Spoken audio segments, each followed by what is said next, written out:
கட்சிகளின் வாக்குகளை தீர்மானிக்கும் காரணிகள் தான் என்னென்ன? அதை ஒரு முப்பட்டக வடிவமைப்பில் நமக்கு தரப்பட்டிருக்கிறது. அதன் அடிப்படையில் எந்த ஒரு கட்சிக்கும் அதன் வாக்குகளை தீர்மானிக்கும் காரணியாக அதனுடைய அடிப்படையில் இருப்பது வாக்கு வங்கி. அதனுடைய ஒட்டுமொத்த பலத்தையும் தாங்கும் அடிப்படை வாக்கு வங்கி. இரண்டாவது, முதலமைச்சர் வேட்பாளர் யார் என்பது. மூன்றாவது, நிலையான ஆட்சியை தருவாரா என்பது. நான்காவது, நிறைகள் அதிகமா குறைகள் குறைவா என்ற அடிப்படையில். ஐந்தாவது, இரண்டாம் நிலை விருப்பத்தை பொறுத்து என்று இந்த முப்பட்டகம் வடிவமைக்கப்பட்டிருக்கிறது.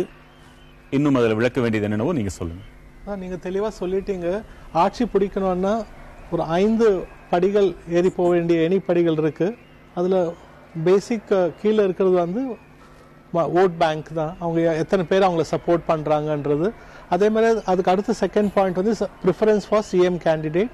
ஸ்டேபிள் கவர்மெண்ட் அவங்களால கொடுக்க முடியுமான்றது தான் மூணாவது. ஏன்னா தமிழ்நாட்டில் பெர்மனண்டா நம்ம ஸ்டேபிள் கவர்மெண்ட் தான் இருக்கு. அது ஒரு எசென்ஷியல் ஃபேக்டர் நான் பர்சனலா நினைக்கிறேன். நிறைகள் அதிகம் இருக்குன்னா அவங்களுக்கு நிறைய ஓட்டர்ஸ் அவங்கள ப்ரிஃபர் பண்றதுக்கு வாய்ப்பு இருக்கு.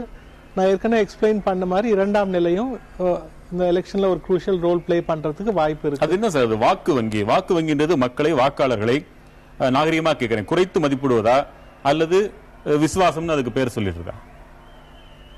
வங்கி ரொம்ப வேல்யூபிள் திங். நம்ம எல்லாரும் பேங்க்ல டெபாசிட் நிறைய கேக்குறேன். இது வந்து இந்தியன் பேங்கா அல்லது சுவிஸ் பேங்கான்னு கேக்குறேன். இது ஓட் பேங்க். அது பனாமா பேங்கா இருக்கு.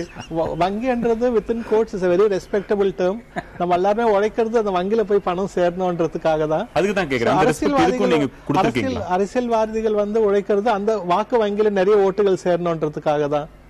என்ன செஞ்சாலும் ஓட்டு போடுறதா வாக்கு வங்கி இல்லையா? இல்ல, ஜனநாயகத்தோட அடிப்படையே வாக்குரிமை தான். சரி, நீங்க என்ன நினைக்கிறீங்க சார்? இல்ல, நிச்சயமாக. அதாவது இதெல்லாம் வந்து ஒரு பேசிக் ஃபேக்டர்ஸ். எந்த ஒரு ஜனநாயக யதார்த்தம். ஆனா அந்த வாக்கு வங்கின்றது நம்ம என்ன, அது மக்களுக்கு நீங்க சொல்றது ஆலோசனை என்ன? அப்படியே இருக்கலாம்ன்றதா? இப்போ நாம ஒரு ஒரு பாஸ்ட்ல போய் பார்த்தோம்னா அதிமுக வாக்கு வங்கி திமுக வாக்கு வங்கியோட ஜாஸ்தியா இருக்கிறது என்று ஒரு இது பண்ணியிருக்காங்க. கருத்து கணிப்புல எல்லாம் வந்திருக்கு. அது என்ன, அதிமுக கணிசமான தொகுதியில் எப்போ நிற்கும், திமுக அவ்வளவு தொகுதியில் நிக்க வாய்ப்பில்லாத போகுது. 96ல இருந்து பாத்தீங்கன்னா வாய்ப்பில்லாத போகுது. அதை தாண்டியும் வாக்கு வங்கி இப்போ இந்த ஒரு 7 நாள்ல, தேர்தலுக்கு முன்னால 7 நாள்ல எப்படி வருதுன்னா அதை நாம பார்த்துக்கிட்டு தான் இருக்கோம். இப்ப ஏறத்தாழ 90 கோடி வரை எலெக்ஷன் கமிஷன் வந்து சீஸ்டு மணி